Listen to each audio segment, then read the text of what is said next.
За өвчнөх гэмт хэргийн одоо шүүхээр шийдвэрлэгдэх одоо жишг практик энэ гэмт хэргийн одоо мөрдөн шалгах ажиллагааны одоо энэ жишг нөхцөл байдлыг одоо энэ биеийн үнэлэгчид эсвэл бол одоо бусдыг чадах гэсэн энэ төрлийн асуудлаар одоо мөнгө олох гэсэн зорилготой этгээдүүд буруугаар ашиглаад энэ өвчнөх гэмт хэргийг бизнес болгодог. Тэгэхээр өөрөөр хэлэх юм бол одоо өвчнөх гэмт хэрэг бол өөрөө хүний нүднээс далд үлддэг тэр ч утгаараа дан ганцтай хохирогчийн мэдүүлгээр одоо ер нь бол яаш идэх магадлал өндөртэй байдаг.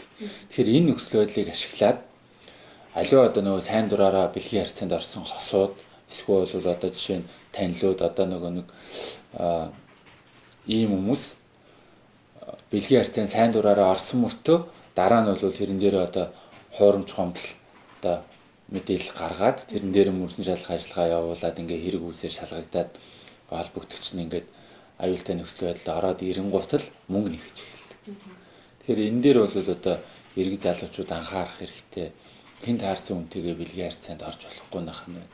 Тэгэхээр яг энэ нөхцөл байдлыг ашиглаад одоо эмэгтэйчүүд, биеийн үнэлэгчид ч гэдэг юм уу те ийм хүмүүс бол одоо залуучуудаас их хэмжээний мөнгө нэгж чинь. За яг өнөөдрийн байдлаар бол 30-аас 40 сая төгрөгийг бол яг энэ гэмт хэргийн холбоотой гомдол мэдээлэл гаргаад ийм хэмжээний мөнгө өгөө.